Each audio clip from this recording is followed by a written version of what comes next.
A paz do Senhor, meus amados amigos, amigas, irmãos e irmãs, muito obrigado por estar aí.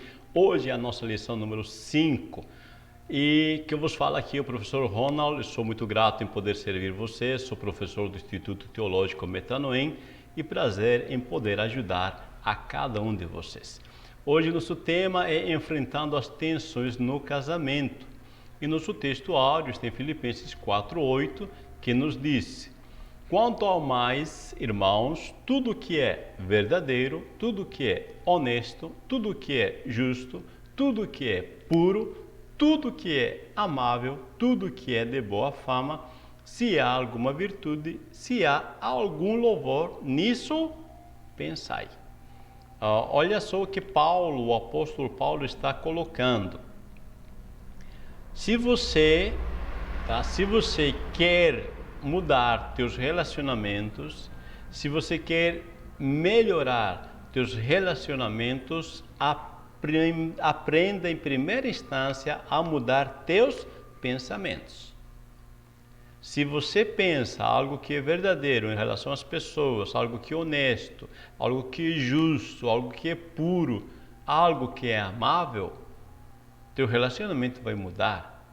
Se você começa a pensar em coisas boas, uma boa fama, se você começa a procurar pontos positivos, virtudes nas pessoas, você vai mudar em relação a elas. E se há algum louvor, se você tem condição de louvar a Deus por algum ponto positivo na pessoa, tá? Você vai mudar teu relacionamento com ele e ela vai mudar teu relacionamento com você. Então Paulo disse, primeira mudança que tem que haver é a forma como você pensa em relação às pessoas, em relação a você, em relação a Deus. Mude teus pensamentos que vai mudar as demais coisas. É muito importante que os cônjuges tenham a consciência de que saber lidar com os conflitos no casamento é fundamental para se construir um relacionamento sólido.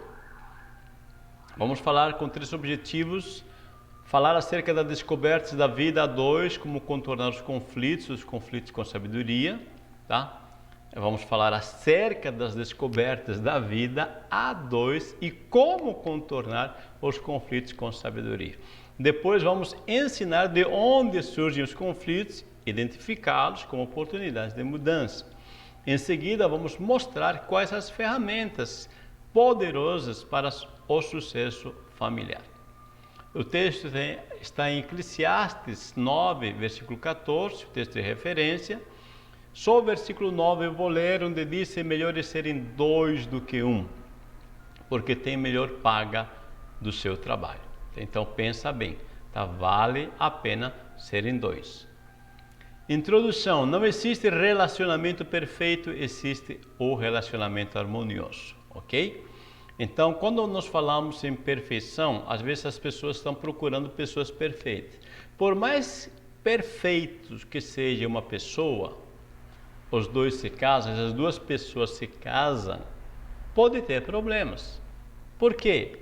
Porque a questão não está na perfeição das pessoas, está na harmonia, tá? Em que eles vivem.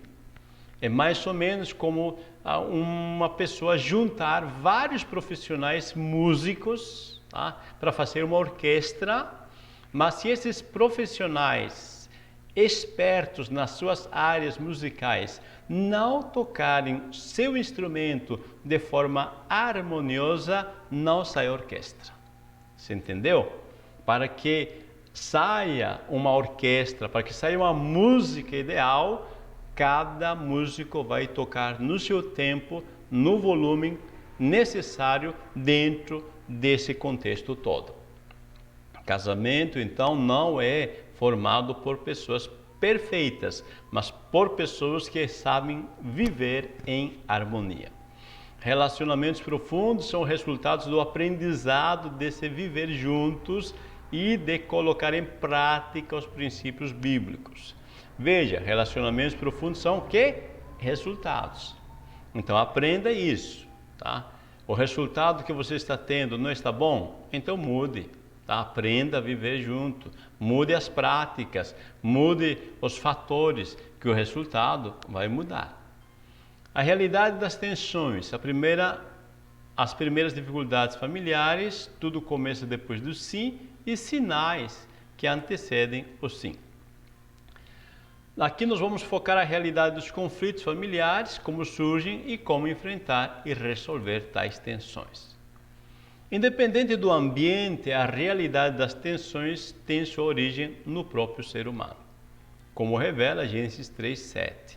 Veja, as circunstâncias, tá, onde existe a realidade das tensões, tá, onde existem os problemas, sempre tem problemas onde tem ser humano. É normal. Tá? A Bíblia nos mostra em Gênesis 3:7 que quando o homem pecou, foram abertos os olhos. Isto é, eles passam a ter malícia. Por isso, tá, o problema vem justamente quando as pessoas estão convivendo, tá, e têm os seus pensamentos afetados pelo pecado. A forma de olhar o mundo, tá? A forma de ver ao outro, ao cônjuge, tá? Isso está interferido pelo pecado. Paulo disse: sede meninos na malícia e adultos no entendimento. Olha o que Paulo está dizendo: aprenda a olhar teu cônjuge, tá? Sem malícia, sem preconceito, porque as dificuldades vêm quando as pessoas têm preconceitos, sempre estão vendo o lado negativo, tá? Lamentavelmente o pecado trouxe isso, tá? Mas nós podemos mudar. Agora nós temos auxílio, orientação da parte de Deus e nós podemos mudar isso conscientemente. Tudo começa depois do sim. O grande problema não é ter embates, é saber lidar com eles de forma sábia. Veja, o problema não é o problema é como reagimos a eles, ok? São duas pessoas oriundas de, ou seja, quando casam, né, duas pessoas estão vindo de, oriunda é isso, tá? Vindos de ambientes diferentes, eles têm personalidades diferentes e cada um tem sua bagagem hereditária, ou seja, seus hábitos, costumes, tá? Formas de ver, de pensar, de falar, de agir, tá? Cada um foi criado num ambiente diferente.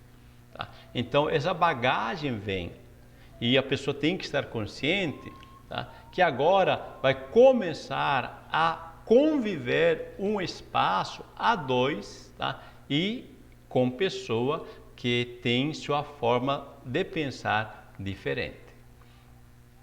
Sinais que antecedem o sim. Um bom casamento se constrói durante o período de amizade, namoro e noivado. O que está dizendo aqui? Está dizendo que para se preparar para assumir o compromisso matrimonial. Tá? A preparação para assumir esse compromisso matrimonial deve anteceder a preparação para o casamento. Ou seja, quando está pensando, tá, no compromisso, vai pensar o quê? O que vocês dois, o casal, vai pensar? Qual é a visão? Qual o propósito para a vida deles a dois? Tem que ter um propósito, uma visão em comum, tá? Senão vai ter problemas, tá? Não adianta um querer ir para a direita, outro para a esquerda. Se cada um faz o que quer conforme sua visão particular, seu propósito de vida particular, vão se afastar, tá? Não tem como conviver juntos. Então tem que ter visão e propósito único. De onde surgem os conflitos? Vamos identificar a raiz do problema, os conflitos, vamos enxergar elas como oportunidades de crescimento e vamos ver o egoísmo que causa problemas. Jamais podemos resolver um conflito se não soubermos de onde ele se origina. O autor de Hebreus, no capítulo 12, versículo 15, nos diz que temos que arrancar a raiz, tá, de amargura, ou seja, a raiz do problema. Não adianta arrancar os frutos podres, tem que se tratar da raiz. Quando estamos envolvidos em um conflito, nossa tendência é o quê? é focar no que o outro fez de errado.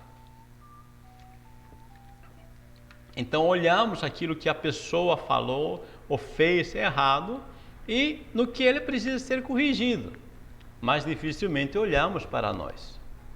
Então o problema, tá, às vezes, tá, não está no outro, às vezes está em nós. Às vezes a raiz, a motivação, tá, que me está levando a agir do jeito que estou agindo, tá, está dentro de mim. Tá? Então isso eu preciso analisar. Veja o que Tiago disse: chegai-vos a Deus e ele se chegará a vós.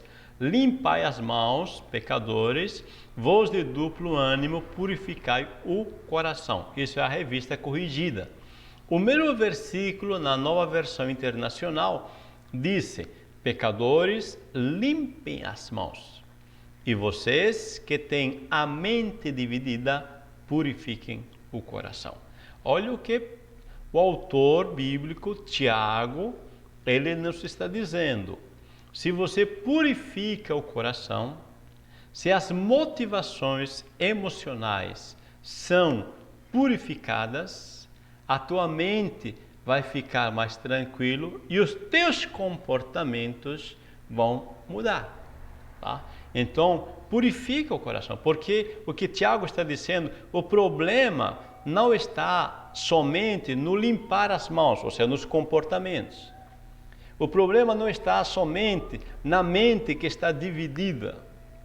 O problema é mais profundo, é nas emoções, nos motivos que levam a pessoa a pensar dessa forma e agir dessa forma, ok? Então o problema é profundo, então tem que se compreender onde está o problema, qual a motivação que está levando a pessoa a agir desse jeito. Conflitos são oportunidades de crescimento. Nossa maior missão neste mundo é glorificar a Deus com nossas vidas. As pessoas não nos ofendem, nós escolhemos ficar ofendidos. Tá? Isso é muito importante você pegar. Tá? Romanos 12, 18 diz: no que depender de vós, tende paz com todos. Então a paz não está, tá, na mão dos outros. A minha paz está na minha decisão de ter paz comigo mesmo. Então ninguém me ofende, eu escolho ficar ofendido. Lucas 6,31 nos disse Jesus: e como vós quereis que os homens vos façam, da mesma maneira fazei-lhes vós também. Olha o que está dizendo, tá? Quem determina o como os outros vão tratar, tá? Ela é a própria pessoa. Então, fazei-lhes vós também.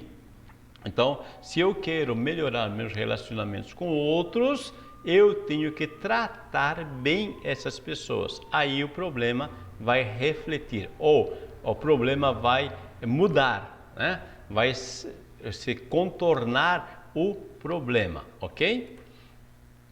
Egoísmo como causa de problemas. Em Provérbios 28 e 25, na Nova Tradução Linguagem de hoje, disse: o egoísta sempre causa problemas, quem confia no Senhor terá sucesso. Na versão internacional, ela disse assim: o ganancioso provoca brigas, mas quem confia no Senhor prospera. Veja o que está dizendo o autor bíblico, que os problemas surgem de sentimentos problemáticos. Então, quando o sentimento é problemático, o problema vai surgir. Quem é ganancioso, tá? Essa pessoa pensa que não tem suficiente para todos. Ele acha que tem pouca bênção, né? Tem poucos recursos neste mundo. Mas quem confia em Deus, ele sabe que existe abundância. Então, ele não é egoísta, ele é generoso, porque ele confia no Senhor que vai lhe prosperar. Tá? E diz então, quem confia no Senhor tem sucesso, tem prosperidade, porque ele sempre está enxergando as oportunidades, para ele sempre tem muito. Então, o que determina os problemas, tá, é os fatores internos. Vencendo os problemas ou os conflitos. Os problemas devem ser confrontados, unidade e o diálogo como prevenção e preservar sem nunca desistir, ou perseverar, aliás. Vencendo os conflitos. O enfrentamento vitorioso dos conflitos familiares começa pelo reconhecimento da realidade dos mesmos. Ou seja, temos que enxergar e aceitar. Tem problema? Então vamos lá, vamos tratar dele, tá? Então, após reconhecer que existe problema, é preciso agir com reflexão, oração e perseverança. Dependendo da situação, às vezes precisa-se pensar bastante, orar e perseverar, tá? Cada caso é um caso, então, conforme isso, temos que agir. Problemas devem ser confrontados. Circunstâncias que geram problemas sempre irão existir. Eles não são o problema é como reagimos a eles.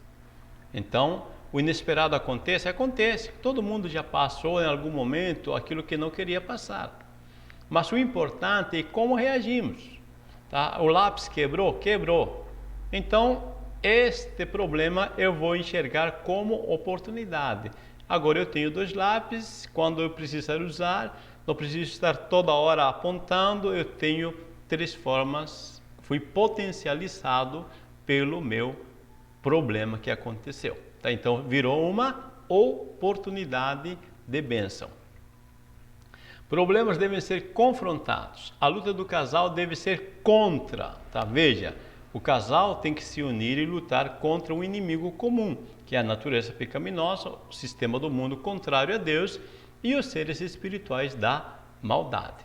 Tá? Então, os dois vão lutar contra esses inimigos. Unidade e o diálogo como prevenção.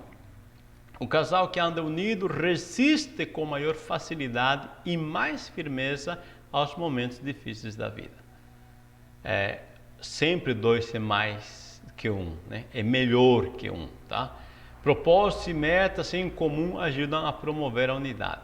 Então, se está faltando unidade dentro do teu relacionamento, crie propósitos e metas em comum.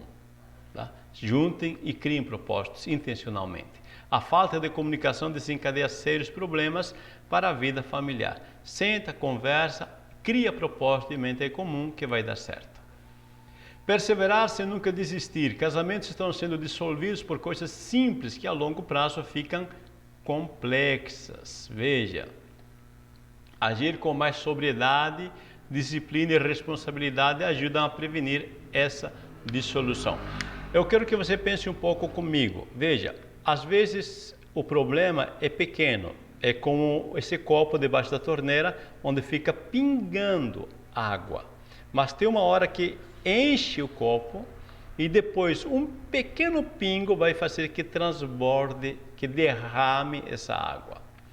Não foi o pequeno pingo d'água que causou problema. O que causou problema é que ficou juntando, tá? Ajuntando pequenos problemas não resolvidos. Então, resolva os pequenos problemas que você vai evitar grandes problemas, ok? As tensões fazem parte do casamento, você já sabe disso, o problema não é o problema é como reagimos a ele. Busquemos no Senhor sabedoria e habilidade como resolver, e o resultado será crescimento e maturidade para o casal. Parabéns você que chegou ao fim. Falamos acerca das descobertas da vida a 2 e como contornar os conflitos com sabedoria. Ensinamos de onde surgem os conflitos e identificá-los como oportunidades de mudanças e mostramos quais ferramentas são poderosas para o sucesso familiar. Deus te abençoe, inscreva-se no nosso canal, você pode baixar estes slides para você usar na tua igreja, um PowerPoint, tá? Ou PDF, temos 3 versões aí, abaixo desse vídeo, tem os links, faça bom uso, compartilhe, abençoe vidas. Deus te abençoe, uma boa escola bíblica dominical.